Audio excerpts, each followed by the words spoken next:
Apparently, flip-flops developed from earrings, believe it or not.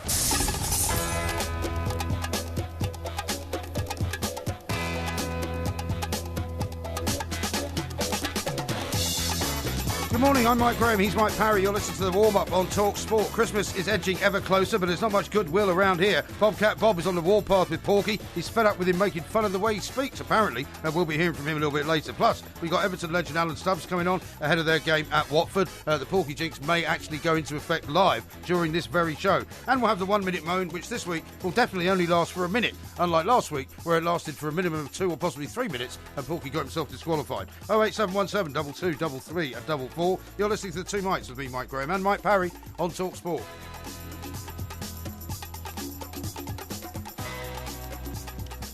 This is Talk Sport. We are the Two Mics, and it is the warm-up ahead of a massive weekend, once again, of Premier League football, starting off, of course, at 12:30 with Watford Everton. We'll be getting team news on that one very shortly. First of all, though, time to say a very, very good morning to Mr. Mike, a Porky, a Parry. Very good morning to Mr. Parry. And a very good morning to you, Mike. And it is a great morning in the sense of, you've just said now, Christmas is coming and all that. I don't see the relevance of that, actually. I'm not even Christmas sure why. is edging ever closer, is what I said. Yeah, but the problem is that the temperature at the moment is not Christmassy at all. It's more like spring. Well, we've had warm Christmases before, or June, or something like that, and it's very frustrating. I was out this morning at my usual time, about between 4:30 and 5. Why?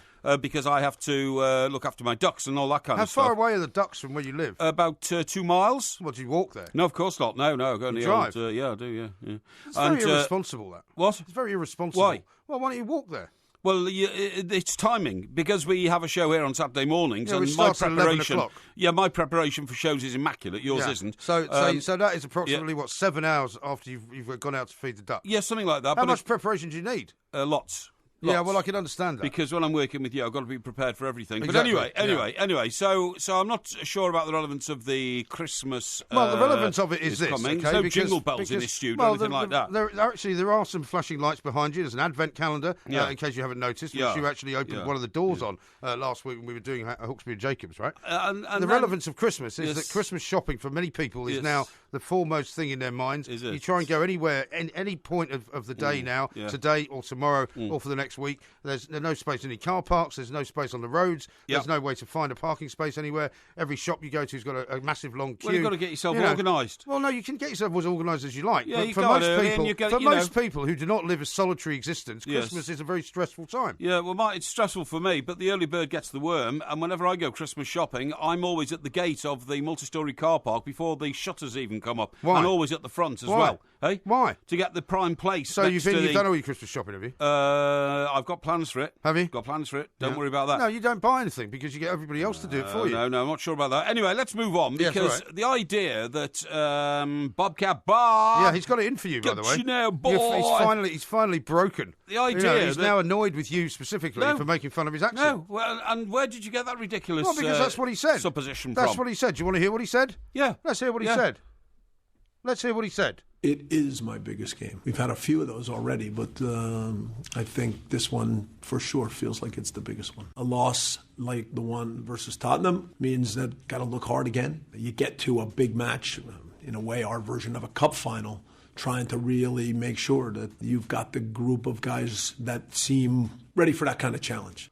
See, that's not the right clip. No. Well, never mind. You asked for the clip that has him talking about how he doesn't like people making fun of his accent. This is what I mean. You made some sort of supposition which you can't even back up. Yes, I can. They'll be finding it for you. You can't back it up. But I'll tell you what else has happened. You've started an entire, sort of nationwide craze. What? Have you any idea how many people are now imitating you doing Bobcat Bob? I don't think they are. But they certainly are. I did see one particularly attractive little clip on YouTube, was it? It's actually sent to us via Twitter. Via Twitter. By this young man's father. Yes. Do you want to hear this one? What's the little boy called? I don't know at the moment because I can't find his name. We'll certainly find it. But yes, I would like to hear it, please. Go ahead. Bobcat Bob, we need 3 pots, man.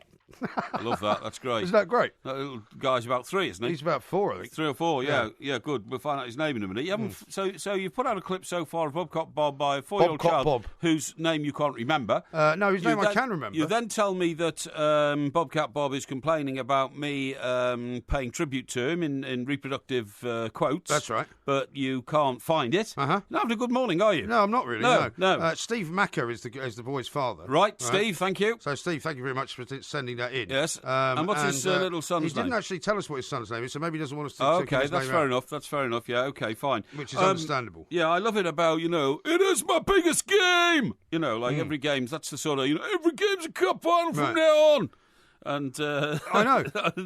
He has it's almost become, as if you're going right. I was going to say he has become a very, very colourful figure. I think perhaps the most colourful manager now in the Premier League. I thought you were saying he's become a parody of himself. No, he because hasn't. everything he says is almost as if we were anticipating him saying it. Yeah. You see what I mean? Well, he says actually one Yeah. of the quotes that I read that he said, which I Yeah. hope we're going to find, is that he's never used the words offence or defence. Yeah. He's never said that. Yeah. But yet everybody presumes that that's what he says and that's how he talks. That's what people say when they talk about American football. Yeah. Oh, that's like the one against Tottenham's a great loss.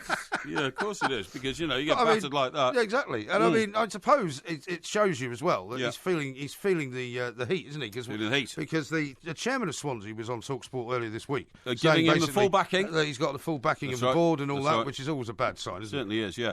Now, why are you dismissive of the fact that we have this sensational report this morning saying that Cristiano Ronaldo earned... Cristiano Ronaldo. Ronaldo? Yeah, Ronaldo. earned... It's not that hard to pronounce Ronaldo. It's No, Ronaldo. No. Yeah, I know it's Ronaldo. It's not Ronaldo. And he earned £191 million Yeah. last year. I mean, that is just absolutely incredible. I can't believe it. Why are you in such awe of him? Because he's made a load of money. Because people who can operate like that make the world go round. Think of all the people now whose jobs depend on Ronaldo going and expanding his commercial portfolio. Yeah. I mean, the list of companies that now want him to say nice things about their products is 30 or 40 long. It's unbelievable. And I have to say, that's what makes the world go round. If you're a wealth creator in this world, then you are making the world a better place. Well, if, on very the other possibly hand, so. If you on are the a other wealth hand- destroyer... If, on the other hand, you're setting up a bunch of shell companies which are all registered offshore, and you then get hit by the taxman for several £1 million, that's not quite the way to do it. But I'm not suggesting Ronaldo's in any way doing that. Oh, he's not. He's not. But we don't know that. No, he's not. Well, we don't know that he is. It's absolutely clear that he's paid taxes on all the money that he is liable to pay taxes on, and that very good management of his finances is responsible for him having deposits of money in the places where he feels it is most productive and safe. There's nothing wrong with any of that. No, I'm sure there is not. Yeah. By the way, Steve has tweeted us to say his son's name is Ashton. Ashton, thank you very much indeed. He's going to be 5 on the 18th of December. I wonder why you'd want to name your son after a sports reporter on a national newspaper. Do you think that's who he named him after? Particularly one who's not that good looking. Well, that's very harsh. Yeah, I suppose it is a bit harsh, yeah. I don't think you should be attacking the way people look. No. Particularly given the way you look. Right, that's a bit harsh. What shirt you've got on today, by the way? What about Did you bother ironing it? Of course I put it on, you fool. It doesn't look ironed to me. Well, I didn't iron it. My housekeeper ironed it. Well, she needs to get her a new iron. No, she doesn't. It's very well ironed. It's just that I tell you what drags your expensive shirts out of shape. It's putting your mobile phone in your top pocket. Oh yeah. In the the breast pocket. The breast right? pocket. And you drags, shouldn't do that. It drags the shirt down. The pocket in your shirt is meant for design purposes only. You're not supposed to put anything in it. Do you know what? Huh? People who think they've reached somewhere in life, they stick handkerchiefs in it. Is that right? Yeah. Well, not in your shirt pocket. No, and in a jacket like. Yeah, but that's you got only a breast pocket. Well, that's and all because you're trying to make yourself look dapper. Trying to make yourself look dapper. That's absolutely stylish. Right. I think you're absolutely right. I've never worn a handkerchief in my top Neither pocket. have I. Do you know who did? Remember old Chris Boffey? Yes. Great old mate from... I first worked with Chris in Newcastle. Yeah. The papers there. Well, he's from the North East, isn't He's from the North East, yeah. No, he's not. He's from Manchester. He's from the Greater Manchester area, sorry. When he first became the deputy news editor of the Daily Star, in that building just around the corner from us that they're starting to knock down, by the way. That's a great testament. Oh, yes, you mentioned that the other day. Yeah, he suddenly arrived in the Popinjay with a handkerchief in his breast pocket, yeah. It's like people that started wearing cravats. Yeah, that's right, yeah. There's people that we knew that started wearing cravats. Yes, absolutely. Which is a very strange look, you'd have to say. Now, I've got to moan about my phone, because... Well, hang on, you've got a 1 minute moan coming up. Why don't you save it for then? Hey, that's a good idea. Are you going to be able to actually limit yourself to a 1 minute moan today? Because, last week you managed to disqualify yourself I didn't. by not shutting up. I you did. But I caused a huge impression. Did you? Yes. People are telling me that saying that the Everton-Watford game, or Watford-Everton I should say, is on before this show ends could be a danger to my fragile heart. Well, it could well be. Only 1/3 of it works, you know. Is that right? Yeah. Andy says, Mike Parry in his top designer shirts as worn by Porky and people who go on the Jeremy Kyle show. Jeremy Kyle show. I saw a bit of that the other day. That's got more face than ever now. I saw a bit of Jeremy's a good mate, obviously, and does a great show. Yes. Oh, some of the low-level people that he... Low-life. Or low-life, the low-life people that he has on that show. And deliberately low-life, because that's great entertainment. God, he handles them so well. Maybe we should go on there. Yeah. Let's just talk sport.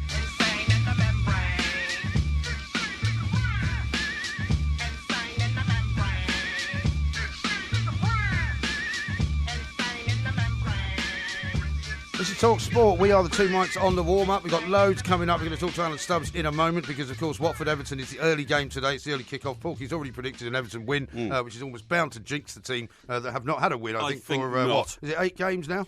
I think it's in 8 we haven't had a victory. That's right. Yeah, not since beating West Ham. But before we do anything else, we've now found the clip where Bobcat Bob accuses you of making fun of him. If some people want to criticize, speak, talk, I mean, man, there's been people who had me out the door from the first day because they didn't like my accent. And they can hit the road because that doesn't have anything to do with anything. So it has to do still with results. That is at the end of the day all that matters. You can hit the road, Porky. I was going to say they can hit the road. That's like, they ain't run out of tarmac yet. Hey, Bobcat Bob, got you now, boy. But it couldn't have been me because he said from day one. Well, I wasn't even aware of Bobcat Bob on day one. You've only been having a go at him ever since he arrived on these shores, shockingly. As you say, he's a very colourful addition. He is a very colourful addition, and I'm hoping that's what Swansea do keep him on because he's a great guy. And I also think that he will be proved to be the right man for the job eventually if they give him enough time. Sure. Let's talk to Alan Stubbs, knows a little bit about football management and about the game itself, of course. Well, former Everton player, Everton legend, you might say. He's with us now. Alan, a very good morning to you. Good morning, Mike. Yes. Morning, Stubbsy. Thank you very much for joining us. Watford, of course, has a very prized place in the memory of Evertonian, Stubbsy. But you're such a young man; it would have been before your time when we beat them in the '84 Cup final. Yeah, I think I was about 13 at the time. Also, it seems a long time ago, but obviously a great time. Yeah, absolutely. Yeah, and they nicked our theme music. Stubbs. Yeah, what's the story with that? Well, it's apparently Bill McGarry was one of their managers many years ago, and his favourite TV programme was Z-Cars. So when he was asked, what's the theme music, he said, "We'll have Z-Cars." Whereas, of course, for us, it was because it was all about us, wasn't it? Merseyside and all that. But anyway, Stubbs, a bit worrying at the moment. We've got into a bit of a slump after a great start to the season. What do you think's happening? Well, it is a bit of a worry. I've got to be honest. And from a really good start, it's gone to a little bit of inconsistency at the moment. And I think as Everton fans, we started the season full of optimism with Ronald coming in. And I think it was everybody's choice. They all he thought he was the right man. And I think it's just going to take a little bit more time than what everyone thought. And I think Everton this season it is a transformation, and I think we've got to give Ronald Koeman. I think it's going to take a couple of windows, if I'm being honest. Well, it certainly sounds like that from some of the interviews he's given recently. And he's quite a candid guy. He sort of says what he thinks. He doesn't hold back. And when he was asked, "Do you have the players to play how you want to play?" he basically said, "No, I haven't. I need to get different players." So, I mean, if you're playing for Everton at the moment, is there a possibility that you're not sure whether you're even wanted there? I think there's every chance of that. I think he's, from the last window, there was obviously targets that he wanted but never been able to get. And we always look at the January transfer window as being it's quite a difficult window when you want your main targets. And sometimes it's a very difficult window to get the players that you want, and I think that's going to be the case. Balassi is a big blow for Everton. Yeah. And he's already spoke about replacing him, whether that's a possible transfer or whether that's someone coming in on loan to fill that gap. We'll just have to wait and see. But I think from an Everton fan, I think the season where we were looking at maybe potentially trying to get into the top 6, I think that's looking very difficult now. Yeah, I hope things are going to improve. I hope Mr. Koeman has really just sort of, shaking up the squad and trying to assess them and all that. I think the thing is as well, Stubbs, and you'll know about this better than anybody, once John Stones had left, we all then suddenly realised we had a very old defence, which perhaps we hadn't realised when we had the youngster John Stones there. Yeah, and obviously, we've lost, John Stones, and we've brought in, Williams, who's a different type of player, and yep. It's him and Jags, and Jags has found himself, on the bench recently. He's been left out of the team, which not knowing Jags personally, he won't be happy about, and he'll respond in the right way. But I think the biggest thing about it is, trying to really create a real healthy competition for places, and with Everton, I think there is an aging back line. That Leighton Baines, you look at players there. They've been fantastic players. Oh yes. But it's like everything comes to an end. Yeah. Sooner or later, when they start to, they've had the peak years, and not saying that they've had them, but we are coming to that stage. Yeah, and the problem for Everton at the moment as well is not scoring enough goals, really, isn't it, Alan? And it all seems to revolve around Romelu Lukaku. We saw some statistics a week or so ago which showed that he runs the least of any sort of forward in any team in the Premier League, covers a smaller amount of ground, doesn't make as many sprints.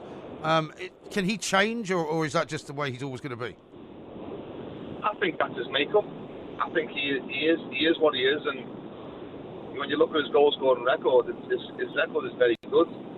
But when you look at the stats that you just mentioned there, running the least, and that tells you another side. And if you want to play to a certain style what the manager wants, then in order to do that, I think you have to be able to tick a few more boxes than what potentially Romelu's bringing to the team right now. And want to give us a quick prediction, Alan, before you go? Well, I think Everton has, struggled to score goals recently, and Watford's home form's probably the bit that's kept them out of that relegation area. So I'd probably go for a draw if anything. I'm not as probably optimistic as what Mike is, even though I want to be. Yeah. But I can probably see. I'd love Everton to win. Don't get me wrong, and I want them to win. But I'd probably look at a draw as probably the result today. OK, mate. Well, you've obviously put your head in place of your heart. I, of course, always put my heart in place of my head because it makes me feel better. That's because there's nothing in your head. Those 3 points you've got when you're on the bus or the coach or the plane back from a game like that, it's a lovely feeling, isn't it, Stubbsy? Oh, there's no better feeling in the world. It's the same with strikers scoring goals. Yeah. And defenders keeping clean sheets. To get 3 points is...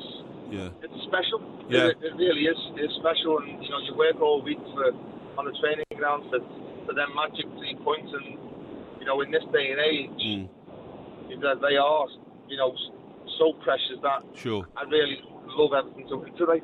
Yeah, no, I would as well. Stubbsy, thanks ever so much for joining us, mate. True legend of the club, and let's hope you've brought the team good luck for today. I noticed you don't say to Alan Stubbs, legend of Everton, you're all sitting on the fence, as you do to me when I predict a draw. Yeah, but you see, he's talking from a position of knowledge. This is a man who played in the Everton defence. It doesn't make any difference. If he's predicting a draw and I'm predicting a draw, one of us can't be sitting on the fence. Yeah, but your prediction is tinted with envy and malice towards me, whereas Stubbsy... I have no envy for you. Stubbsy weighted up from the point of view that he's one of the finest Everton defenders that we've ever had. So I'd rather take his word than yours. I bet you'd rather have him playing today than half the team. Well, I mean, at his peak, of course, Stubbsy was unbeatable. Well, that's what I mean. I don't mean, obviously, Yeah, sure. But that's not to put down or denigrate any of our current squad. I mean, it is... Well, Ronald Koeman says he hasn't got the right players. It's a work in progress. He says he hasn't got the right players. Yeah, but OK, he hasn't got the right players. That means somebody else has not handled them properly or not used them properly. Well, what he means is he's going to be getting rid of some people.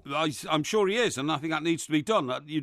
But then you don't go around sort of, flogging the reputations. But why don't you criticise them before they go as opposed to after they go? And the professional standards of those who wear an Everton shirt, because it's not in my nature to do so. Well, it's not in your nature to be bitter and twisted and horrible about things. I don't get bitter and twisted. I know you don't. No, nobody would ever suggest that. Exactly. This is Talk Sport.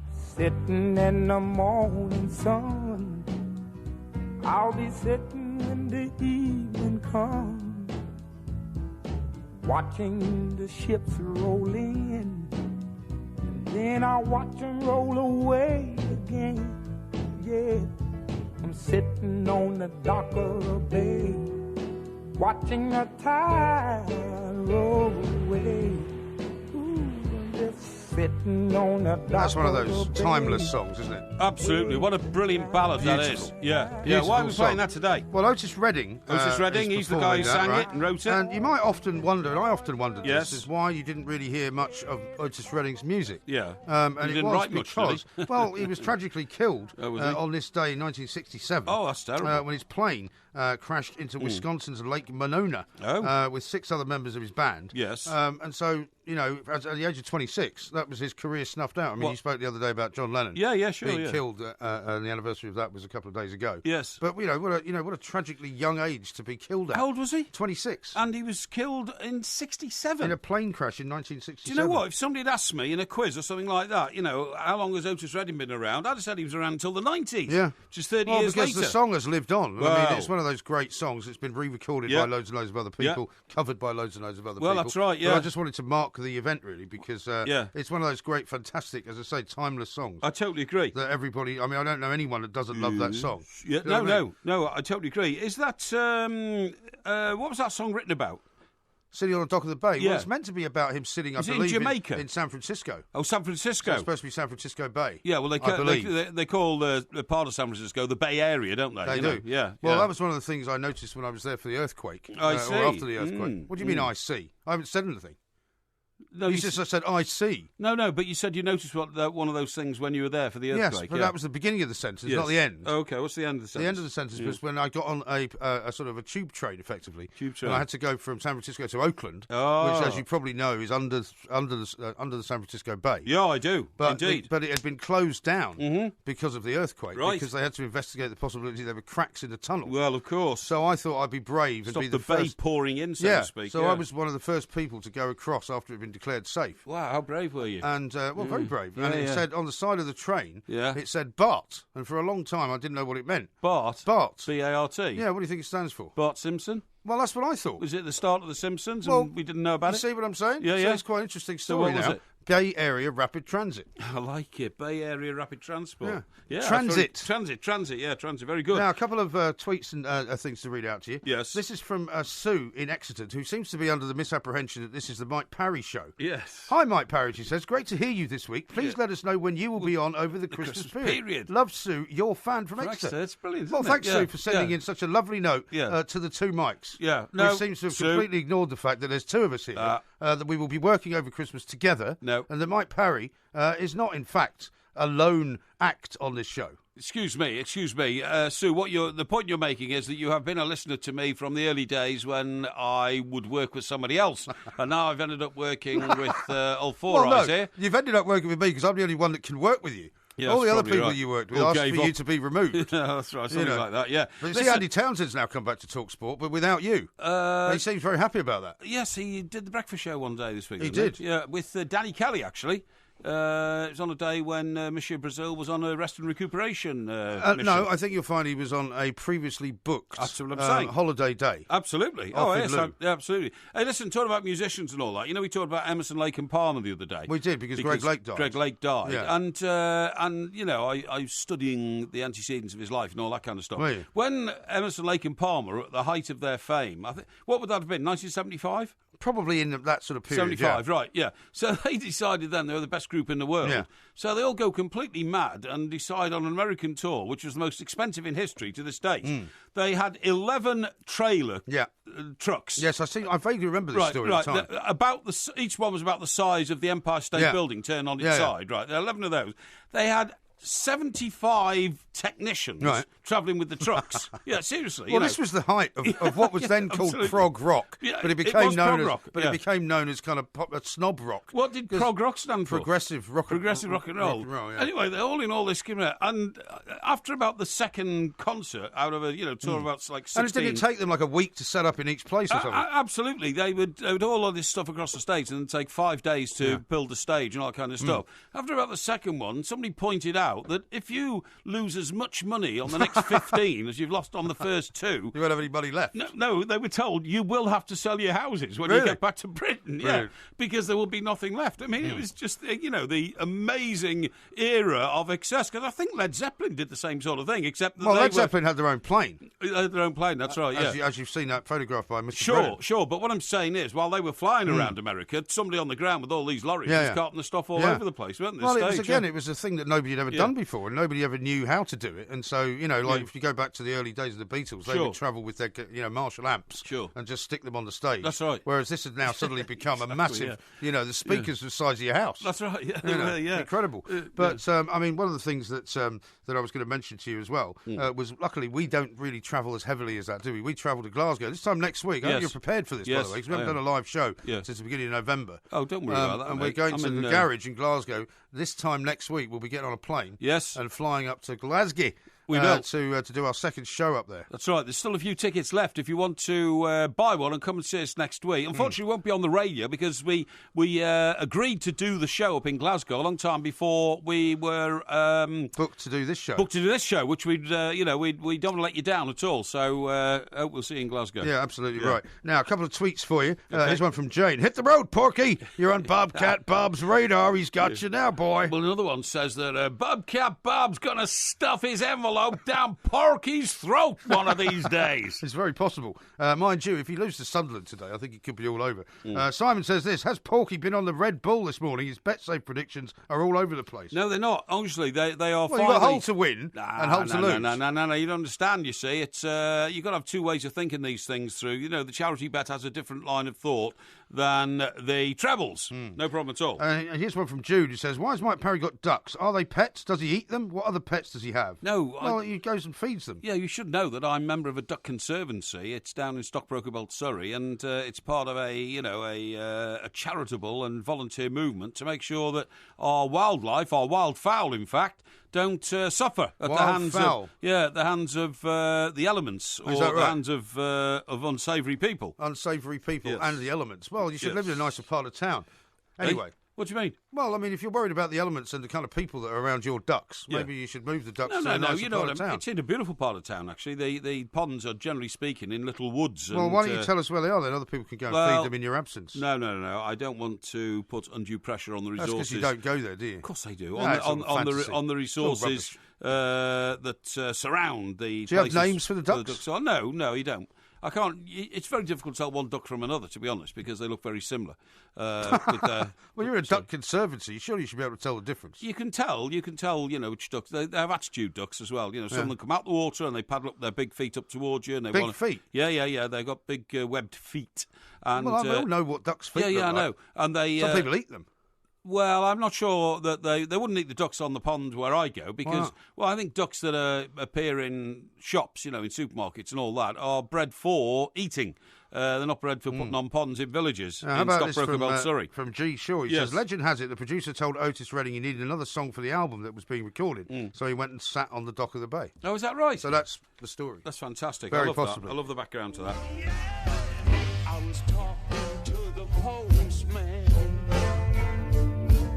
He mentioned your name. It seemed like everybody knows about my best man.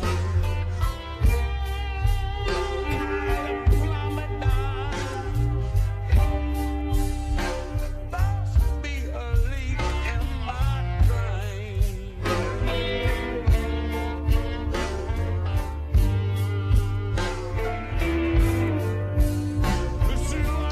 Now, in what could only be described as a massive case of the Porky jinx, we're playing that song. But that's drivel. What do you mean drivel? That is absolute drivel. I know what you're doing here. What? I said that when the Stones brought out this, remix of blues and... Blue and lonesome, bizarrely. Blue and lonesome Which and all is that a very kind apt of phrase, isn't it? So when the Stones... Every time I mention it, I think of you. Get in the studio and start playing other people's songs because they've run out of the ability to write their own songs and I said, nobody will buy this. It's, it's just a remix of some old songs. Anyway, it appears to have gone to #1 in the charts.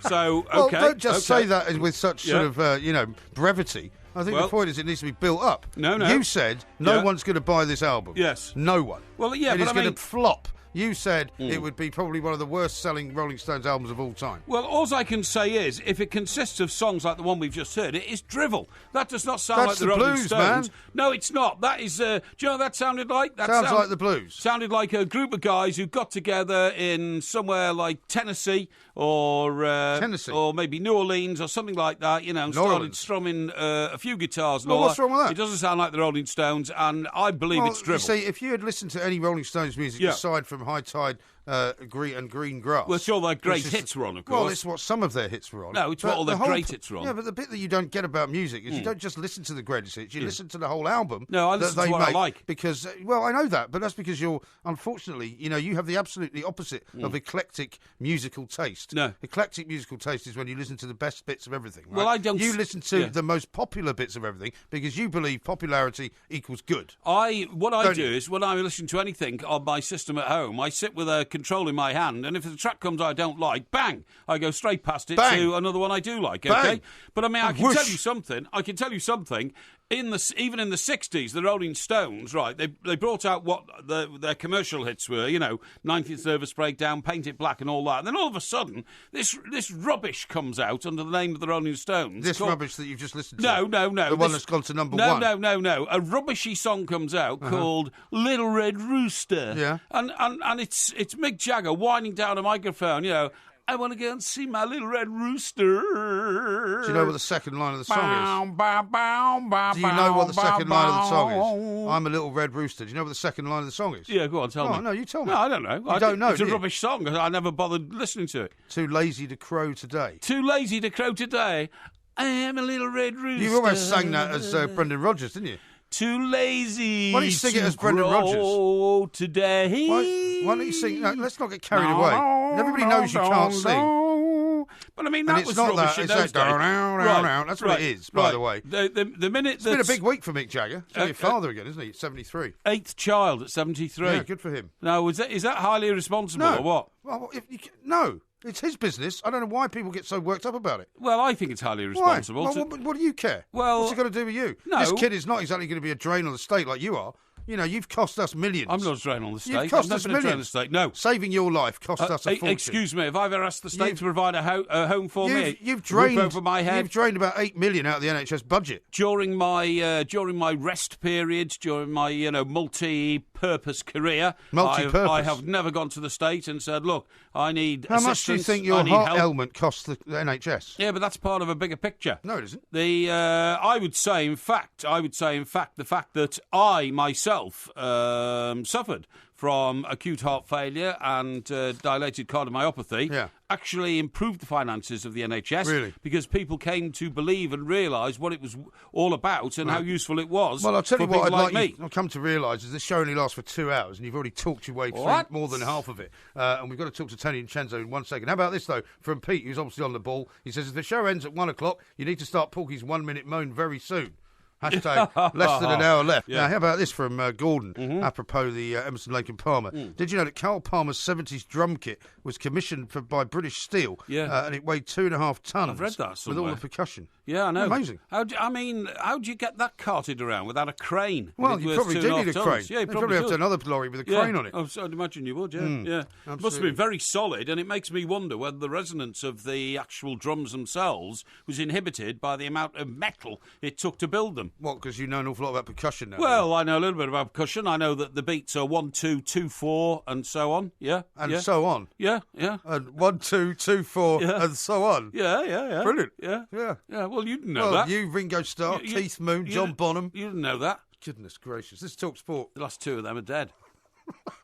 Did you happen to see yesterday on Twitter, I don't know whether you did, my son made a rather clever Lego model of us in the Talk Sport studio. Very good. Did you not think that was amazing? I thought it was absolutely amazing. He came out with it, he just suddenly came downstairs and showed it to me and said, look what I've done. I thought it was fantastic. Yeah, I thought it was lovely. And then somebody rather cruelly, when you put a picture of it out, said, well, if Porky went to Legoland and they tried to do a real-life model of the Portmeister, there aren't enough pieces of Lego in the world to build a life-size replica of me. And also somebody very kindly forwarded it on to the Lego Ideas people, who actually excellent. are the Excellent, official Twitter account for Lego. Yeah. And they say if you've got any ideas on what sets to make. Yes. So you never know. He might actually end up making me a load of money. It could be great, couldn't it? Do you think I should get him to sign a contract now? Well, I should get him tied up now before somebody else does. You know what the world of commerce is like. Exactly right. Now, how about this from Kev? Yeah. Porky may have cost the NHS $8 million to keep him alive, but I'm sure he's paid more than that in duty on alcohol. Well, that's probably right. You know what I mean? These sort of things happen. Probably right. I've certainly been in an industry that's paid a lot more than that over the years. Listen, you're talking about your little lad bringing up things like that. I've seen the most ridiculous present you can give for Christmas if you're lost for ideas for the man who's got everything. Yeah. It's a branding iron for your steak. A branding iron? A branding iron. So what happens is... So when you cook, while you're cooking it, you mean?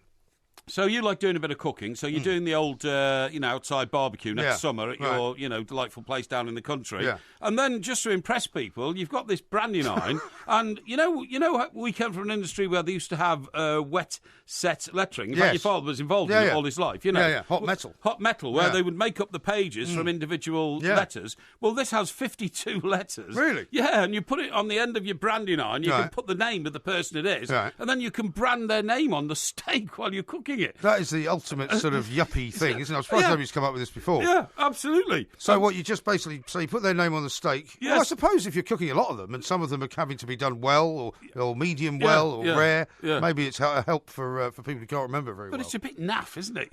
I mean, serving you a steak and it's got Porky written on it. Yeah. I quite like that actually. You would love that. That'd be That's quite the sort of good. thing you would want. I'm quite turned on by that. Have you ever been to one of those steakhouses where you get to choose your own steak? Yes, I have. Yes. Yes. Maybe, I mean, that's the kind of thing you would like. Yes. You could say to them, please, cut me this piece, cook it for me and put my name on it. I chose an Argentinian piece. Well, in an Argentinian steakhouse, it's all Argentinian. That's right. Yeah, it is. I suppose. Yeah, but it was. I like that because then you can see the true quality of the meat before it's cooked. And then I hate the way that chefs always turn their nose up at me when I say I want it well done. Yeah, please. because it's a waste of the meat, Well, especially if it's like that aged beef. You should have it at least medium. Right. Pete says this. Old MG just said something to Porky I never thought I'd ever hear. Don't say that with such brevity. It's a brevity, that's right, yeah. Yeah, what's this one here? Now, somebody sent in a tweet saying, I know the drum beats are 1, 2, 2, 4 and so on.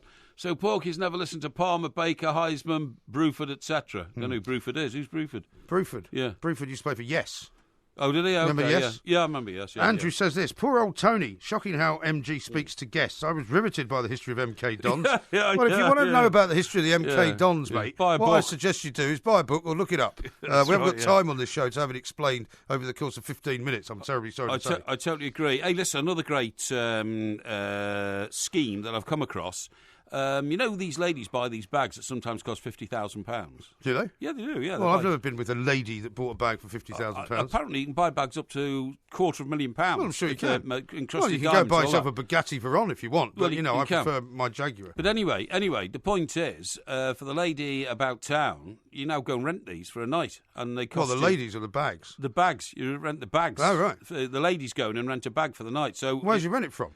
From a bag rental. Yeah, the bag rental shop, or whatever. And seriously, you go in and you can pay £4,000 to have a bag one night, which is worth like 4,000. Yeah, 4,000 for one night. For one night, yeah. That's ridiculous. But listen, guess what? I mean, if you've got enough money to rent something for £4,000 for the night, you might as well just buy one for £50,000. Well, yeah, but you might only want to use it once a year or something like that. So it's much cheaper to rent it for one night than to buy it and stick it in the wardrobe. But the other one they offer, which is great, and I'm really going to investigate this. Is a £100,000 watch. £100,000 you can rent for one night. For what would be the point? Because it would look great Have on, you seen the on time? my wrist.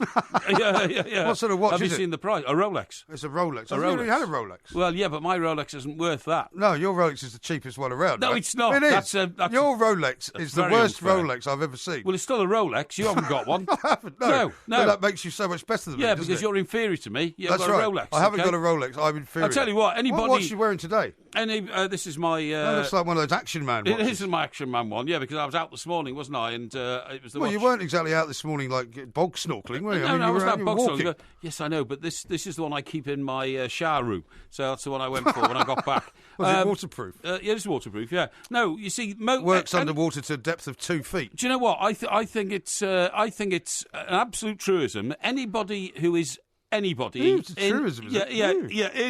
In our society. Yeah. has got a Rolex. Most sudden... I've got no desire to have a Rolex. Most people who feel at one with themselves and happy in their lives have got a Rolex. That is the most ridiculous statement you've made since last Thursday. It's not. When I go to places and I see people and I'm talking to successful people who've done things, they wear Rolexes. Really? Yeah. So you regard me as not a successful person who's done nothing, right? Well, I don't regard you as a successful person anyway, whether you've got a Rolex or not, mate. The way you've managed to smash most of the institutions in your life in which you've been involved. Yeah, I know. It's bad. Has anyone told Rupert Murdoch now that he owns the station that, everything else I've ever touched has gone into bankruptcy? It's actually not true. On a succession of... I'm talking mostly about your private life here, not your not necessarily Thanks your work very life, okay? How long has this been going on? How long? Now, do you remember what this music's for? Yes. The 1 minute moan. 1 minute moan, yeah. Now, do you know how long a minute is? Yes, it's 60 seconds. Right. Are you going to be able to speak for 60 seconds and no more? Yes, I am. Because there's going to be a special noise coming in at the end of 60 that's seconds. absolutely fine. At which point you must stop. That's fine. Otherwise, you'll disqualify yourself again. Fine, okay. Are you ready to go? Let's go. Well, let's hit the clock. Right, here we go. I'm going to moan about the trains. I'm sorry that's not particularly innovative, but they're getting worse as the year goes on. Now, coming up to Christmas, I saw a sign at my local station this morning. There's going to be strikes on the trains on the 13th and the 14th and the 16th of December, which is effectively the week before Christmas. That's designed, of course, to wreck the whole week. I think it's deplorable and appalling that a very, very small group of people who control the union that represents conductors on trains is allowed to wreak, and I mean wreak, such horrendous misery on hundreds of thousands, if not millions of people who just want to get on with their lives in the couple of weeks before Christmas. I think the guy who runs it all is a guy called Mick Cash, isn't it? He's the union leader. The sort of general secretary or whatever. Well, I think you're a deplorable man, Mr. Cash, because, you think you're representing your members and your workers and getting the best deal for them. What about the millions whose lives you're making a misery? It's a very politically driven issue, this, and you should think again. Oh, goodness me.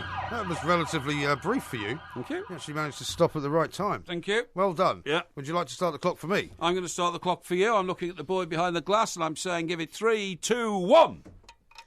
Now, my moan is similarly transport-related, but it's not about the trains. It is, in fact, about the car business, right? Because we have been told over the previous last few days that 4 different cities in the world have now banned diesel cars and will not allow diesel cars into the city, will charge diesel cars an awful lot of money to enter the city. Okay. As you might expect, London is about to do the same thing. Now, you don't have a diesel car, so you probably won't care about this. I have a diesel car. I thought you had a petrol car. No, mine's diesel. You told me it was petrol. I didn't. Why would I tell you that? It's diesel. Well, I don't know. I don't know why you tell me a lot of things. Would you mind not interrupting my 1 minute moan, please? Get going. So anyway, apparently they're now suggesting Sadiq Khan, the new mayor of London, and this will happen in all sorts of different parts of the country, that the cost to enter London in a diesel car will be something like £25 a day if you'd like to drive around in it. Not because we've done anything wrong, not because I made a mistake by buying a diesel car, but because they told us these were safer cars, more environmentally sound. Now apparently they're not. Gordon Brown told you to buy one. Unbelievable. Yeah. 32% of cars in the country are diesel. Yeah. They're going to be phased out. You won't be allowed to drive them anywhere. Yeah. What a nightmare. There you go. Oh, that's pretty succinct. Well, my succinctness is well known. Yeah, but it's well known. Gordon Brown was the Chancellor when he said it'll be more tax efficient for you to drive a diesel car because I'm not going to put as much tax on a litre of diesel, and now we're all paying for it. Yeah. Well, I mean, we're being told basically by driving around London we're killing children. Yes. Because the pollution is so bad, and we're all responsible for it. It's absolutely outrageous. Absolutely outrageous. By the way, I didn't moan about this because it would be a bit too personal, but yesterday I was stuck in traffic around Canary Wharf for over an hour because some maniac decided it was a good idea to repair both sides of a flyover. A carriageway. It's a double carriageway flyover. Out to the east side of London. Out to the east side of London, the A13 between Canary Wharf and West Ham, basically. It's a major thoroughfare, right, into London. Shocking. Shut both lanes, going both ways. I don't know why they do these things. It's incredible. It's because there's a political movement against car drivers. Car drivers are perceived to be, like rich and middle class, and it's so pathetic because you're hitting white van man who has to earn a living by driving a van around in the major cities of this country, and they're being strangled to death. And how about this, right? There's an organisation called Client Earth. Now, I don't know whether you've heard of Client Earth? These are the sort of people that make Greenpeace look like Donald Trump, right? Oh, really? Client Earth sued the government successfully for producing the wrong kind of air and allowing pollution to infect our cities, right? Where was Guess this? who has... This was in the courts in this country very, very recently, Really? right? They sued them successfully, right? Guess who joined their action? Don't tell me. The new mayor of London. Oh, Mr. Sadiq Khan. Mr. Sadiq This Khan. is a man who's going to spend another £700 million That's during right. the course of his office on cycle lanes, which, in fact, in my view, cause tremendous amounts of do. pollution Well, when they you do. have cars stacked up for hours and hours that aren't going anywhere, pumping out filthy diesel fumes into the air. Well, they do. If the cars were running normally, they wouldn't. Right, but until such time as he manages to bring a complete ban on diesel cars into London, guess what they're also going to try and do, this client Earth Mob? They're going to try and put a tax on selling diesel cars in London. So if you want to buy a diesel car, it will have a 25% surtax if you buy it in the city. Well, what I'd do is, if I lived in London, wanted a diesel car, go and buy it in Bristol and then bring it back. Yeah. See? Smarter than the average bear Yeah, stuff. God, Okay? there's no flies on you. No, that's You're right. so yeah. cunning, aren't you? I certainly Extraordinary. am. I certainly am.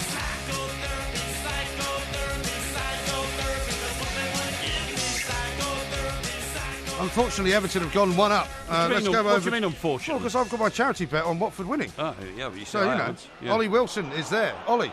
Yeah, this game really needed a goal, and it's come after 17 minutes. A looping ball over the top from Gareth Barry, finding Romelu Lukaku, who had time and space in behind the Watford defence to bring it under control and just slot it past Aurelio Gomez from close range. Gives the Toffees the advantage here. Watford 0, Everton 1, and it was just after Watford had their best spell of the opening 18 minutes or so. But we do have the breakthrough. 19 minutes on the clock. Watford 0, Everton 1. Lukaku, eh? Well, Gareth Barry, dirtiest player, of course, in the Premier League. Do you think he might manage to get through 90 minutes without getting yellow carded this week? Well, I'll let you know at the end of 90 minutes, okay? Yes. Now, I've got a word for you. You like to think of yourself as a wordsmith, don't you? Well, I certainly do. Now, there are certain languages that you'd have to say are quite difficult to master. Like Welsh. Okay. Welsh is quite difficult, yes. German, I would say, is one of the more difficult languages to master. No, I find Spanish relatively easy to talk. I think German is so it's so sharp a language, like, you know, Schweinhund, you know, and that sort of stuff. You know, Donner und Blitzen. Yeah, right. Well, I'll tell you what. Yeah. They have just come out with a word which is now 51 letters long, right? Really?